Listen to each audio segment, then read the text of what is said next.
Hi friends, welcome back. तो friends, अभी का वीडियो है हिंदुस्तान जैसी आजादी मुस्लिम्स को और कहीं नहीं मिलती। वाह, बात तो सच है भैया, ये तो हम सभी मानते हैं, चाहे हम किसी भी रिलीजन को, खाली मुस्लिम्स को ही नहीं, हर रिलीजन को जितनी फ्रीडम यहां मिलती है वो मेरे ख्याल से कहीं नहीं मिलेगी। तो चलो वीडियो शुरू करते हैं। वीडियो शुरू करने से पहले अगर आप चैनल पर नए हो और आपने अभी तक सब्सक्राइब नहीं किया है तो जल्दी से पहले सब्सक्राइब के बाद बेल आइकन को क्लिक कर लो ताकि आपको हमारे सारे न्यू वीडियोस के नोटिफिकेशन मिल जाए जैसे हम अपलोड करें। अगर आपको वीडियो पसंद आता है प्लीज लाइक एंड शेयर। चलिए शुरू करते हैं। मेरी ये रिक्वेस्ट है कि अगर वो इतने पाकिस्तान के दोस्त होते तो 1947 में वो पाकिस्तान आ जाते। वो तो इंडिया अपने बाय चॉइस रहे हैं। अब आप बैठिए, क्या आप बाहया औरत नहीं है जी? आंख का पर्दा किसे कहते हैं?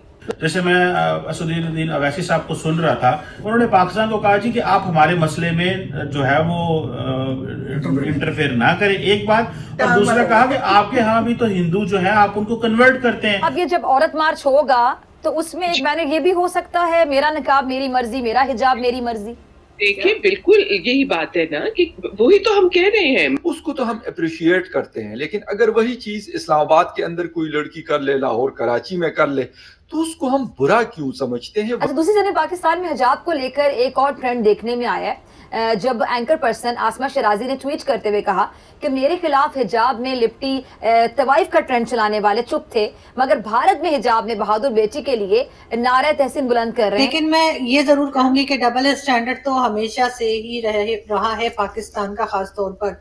तो जब हम बात पाकिस्तान में बैठ के करते हैं तो फिर हमारी वो जो कहते हैं ना कि क्रेडिबिलिटी, जब अपने मुल्क के अंदर औरतों की रिस्पेक्ट नहीं कर रहे हैं, बापर्दा जो औरतें जो हिजाब ले रही हैं उनको तवाइफ और क्या कुछ कह रहे हैं, तो फिर जब हम उनके खिलाफ बात करते हैं तो हमारी बात में वजन नहीं होता, हमारी बात को उस तरह से संजीदा नहीं लिया जाता। मेरा ख्याल है कि बच्चन साहब ने ज्यादा बेहतर आइडिया दिया था जुम्मे के लिए। नमस्ते दोस्तों, जय हिंद। हिंदुस्तान स्पेशल में आपका स्वागत है दोस्तों। भारत के हर मामले में टांग अड़ाने वाले पाकिस्तान में अब जोरों शोरों से हिजाब पर एक और चर्चा शुरू हो गई है। मेरा हिजाब मेरी मर्जी। पाकिस्तान में अब मौलाना जबरदस्ती लड़कियों को हिजाब पहना रहे हैं और ना पहनने पर उन पर बहुत जुल्म किया जाता है। आज की वीडियो में खुद हिजाब ना पहनने वाली और भारत को हिजाब पर भाषण देने वाली एंकर फिजा खान का उस वक्त मुंह उतर गया जब एक मेहमान ने उसको आड़े हाथों लिया। उसके मुंह से बेहया शब्द सुनकर फिजा खान घबरा गई। दूसरी तरफ पाकिस्तानी मीडिया मान रहा है कि भारतीय मुस्लिम भारत में रहना ही पसंद करते हैं, उनको वहां पे सब राइट्स मिले हुए हैं। पाकिस्तानी मीडिया यह बता रहा है कि अगर आप इतने ही अच्छे होते तो 1947 में वो आपके साथ ना आ गए होते। उन्होंने भारत को चुना। आज की वीडियो में पाकिस्तानी मीडिया ने और क्या कहा, so friends let's start this very interesting video. Thank you so much. India के अंदर एक तबका वो ये कह रहा है कि जनाब आप ये करें कि आप पाकिस्तान को कहते हैं कि आप तो बात ही ना करें। जैसे मैं असदुद्दीन अवैसी साहब को सुन रहा था, तो असदुद्दीन अवैसी साहब क्योंकि मजहबी सियासी रहनुमा है भारत के अंदर, उन्होंने पाकिस्तान को कहा जी कि आप हमारे मसले में जो है वो इंटरफेयर ना करें, एक बात। और दूसरा कहा कि आपके यहाँ भी तो हिंदू जो है आप उनको कन्वर्ट करते हैं। तो तारड़ साहब, इसमें क्या ये भारत के जो मसला होता है उसको पाकिस्तान बहुत उठाता है। इस तरह पाकिस्तान को तो वो कहते हैं कि आपके वहां पे हिंदू जो है उनको कन्वर्ट करते हैं, तो इसको आप किस तरह देखते हैं कि वो कह रहे हैं कि हमारे मामले में इंटरफेयर ना करें? देखें, जाती तौर पे अगर मुझसे पूछे, उनका मसला तो इंटरनल प्रॉब्लम इंडिया का। मेरी ये रिक्वेस्ट है कि अगर वो इतने पाकिस्तान के दोस्त होते तो 1947 में वो पाकिस्तान आ जाते। वो तो इंडिया अपने बाय चॉइस रहे हैं। पाकिस्तान के अंदर भी माइनॉरिटीज के साथ ज्यादती होती है, ऐसी कोई इसमें कोई ढकी छुपी बात नहीं है। लेकिन क्या ख्याल है वो अब इसको जवाज हो। लेकिन एक जो इशू है, पाकिस्तान में माइनॉरिटीज 25 करोड़ नहीं है, और ये भी कोई उसका रीजन नहीं है कि अगर कम है तो उनके साथ ज्यादती होनी चाहिए। अच्छा, दूसरी तरफ पाकिस्तान में हिजाब को लेकर एक और ट्रेंड देखने में आया है जब एंकर पर्सन आसमा शराजी ने ट्वीट करते हुए कहा कि मेरे खिलाफ हिजाब में लिपटी तवाइफ का ट्रेंड चलाने वाले चुप थे, मगर भारत में हिजाब में बहादुर बेटी के लिए नारे तहसीन बुलंद कर रहे हैं। तो जब हम बात पाकिस्तान में बैठ के करते हैं तो फिर हमारी वो जो कहते हैं ना कि क्रेडिबिलिटी, जब अपने मुल्क के अंदर औरतों की रिस्पेक्ट नहीं कर रहे हैं, बापर्दा जो औरतें जो हिजाब ले रही हैं उनको तवाइफ और क्या कुछ कह रहे हैं, तो फिर जब हम उनके खिलाफ बात करते हैं तो हमारी बात में वो वजन नहीं होता, हमारी बात को उस तरह से संजीदा नहीं लिया जाता। लोग फिर ये कहते हैं कि पहले आप अपने घर में तो देखें आप खुद क्या कर रहे हैं औरतों के साथ, और जो औरतें हिजाब ले रही हैं उनके ऊपर किस किस्म की जो है आप जबान इस्तेमाल और वो करें। दोहरा मेयार भी समझा जाता है कि हम अपने लिए क्या राय रख रहे हैं, फिर दूसरों के लिए किस राय का इजहार कर रहे हैं। जो ह्यूमन राइट्स के स्टैंडर्ड है वो ये नहीं हो सकता कि पाकिस्तान में कुछ और हो, इंडिया में कुछ और हो, वेस्ट में कुछ और हो। वो पूरी दुनिया ने तय कर लिया है कि हकूक है क्या जो यूनिवर्सल है। फरजाना साहिबा, क्या अब ये जब औरत मार्च होगा तो उसमें एक बैनर ये भी हो सकता है, मेरा निकाब मेरी मर्जी, मेरा हिजाब मेरी मर्जी? देखिए बिल्कुल यही बात है ना कि वही तो हम कह रहे हैं, मतलब यही तो औरतें कह रही हैं कि एक औरत अगर हिजाब में रहना चाहती है तो उसका हक है उसको हिजाब में रहने दिया जाए। जो हिजाब नहीं लेना चाहती, एक औरत काम नहीं करना चाहती, ठीक है, वो घर में रहना चाहती है, उसका हक होना चाहिए। एक औरत काम करना चाहती है, माशी तौर पे बाख्तियार होना चाहती है, तो उसका भी हक होना चाहिए। सब मुसलमान औरतें जो 8 मार्च को औरत मार्च करती हैं उनके ऊपर इस तरह के इल्जामात लगाना, जैसे अब मार्च होने वाली है कि आप बाहिया औरत नहीं है जी, आपका पर्दा किसे कहते हैं? मतलब ये लोग तो फिर आपको मुझे जिनके सर नहीं ढांपे हुए उनको उनके ख्याल में ये सब हम सब बेहया औरतें हैं और हम सब हमारा इस्लाम के साथ कोई ताल्लुक नहीं और हम इस्लाम से मतलब हम सब ने अपनी कब्र में पढ़ना है ना। और इन मर्दों को देखें कि मतलब ये क्या कर रहे हैं, इनके ऊपर कोई वो नहीं है, आंख का पर्दा है जो है, हया जो है वो उसके ऊपर कोई वो नहीं है। आए दिन आप देखें ये जो हल्के औरत मार्च के ऊपर, औरत मार्च में निकलने वाली औरतों पे जो इस किस्म की गुफ्तगू करते हैं, आज तक कभी सुना इन्होंने कि जब औरतों के ऊपर तेजाबगर्दी होती है, जब औरतों के रेप होते हैं, जब औरतों के गले काटे जाते हैं। अभी आप देखें कितने मुफ्ती हजरात होंगे जिन्होंने ये इन इश्यूज के ऊपर कभी इन्होंने जुलूस निकाला हो।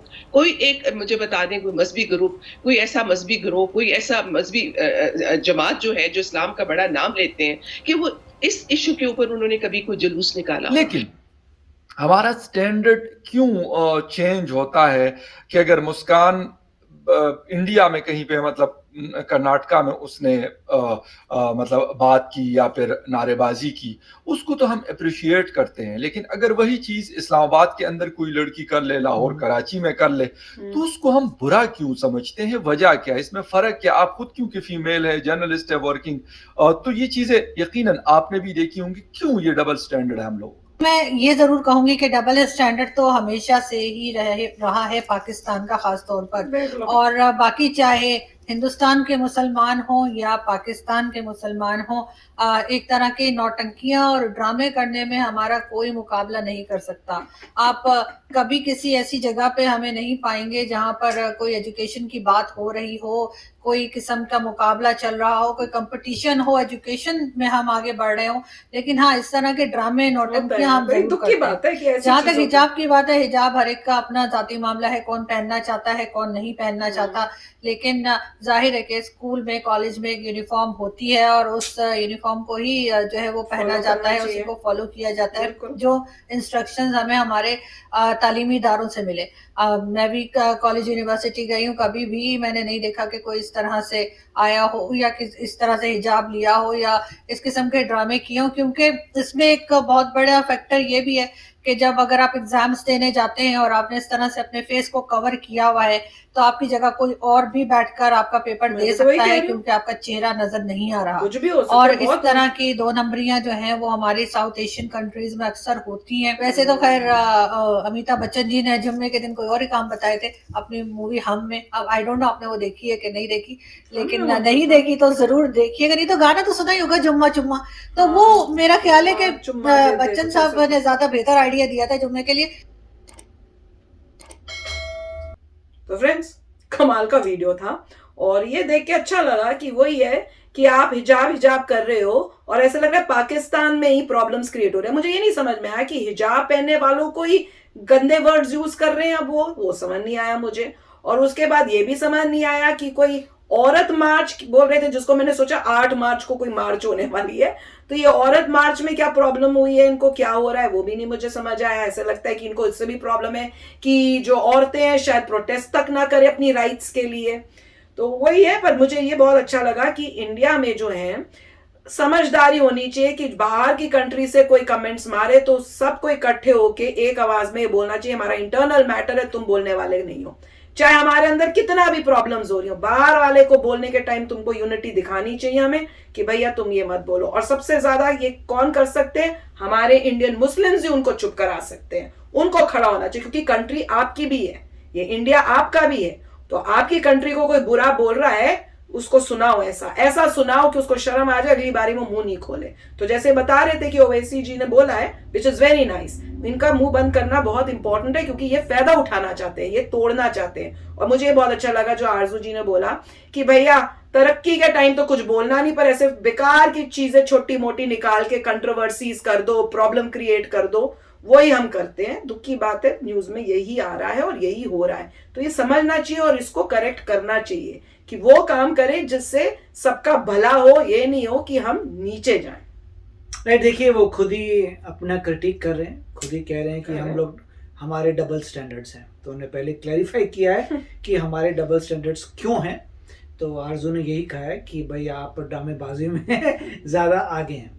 अब दूसरी बात यह है कि डेमोक्रेसी में जो भी रूल्स एंड रेगुलेशंस होते हैं, मगर इंडिया में मेरे ख्याल से कोई यूनिफॉर्म ऐसा कोई लॉ नहीं है आ जाना चाहिए मेरे ख्याल से, जिसमें आप कह सकते हैं कि यूनिफॉर्म कोड ऑफ कंडक्ट हो जो एक सिटीजन को फॉलो करना पड़ता है, इररिस्पेक्टिव की रिलीजन क्या है। कईयों में होता है यूनिफॉर्म, भाई हर सिटीजन को ये चीजें करनी है और कोई फर्क नहीं पड़ता आपका सिटीजन क्या, मगर आपको ये चीज तो करनी है। तो अभी ऐसा यूनिफॉर्म सिविल कोड ऐसा आया नहीं है।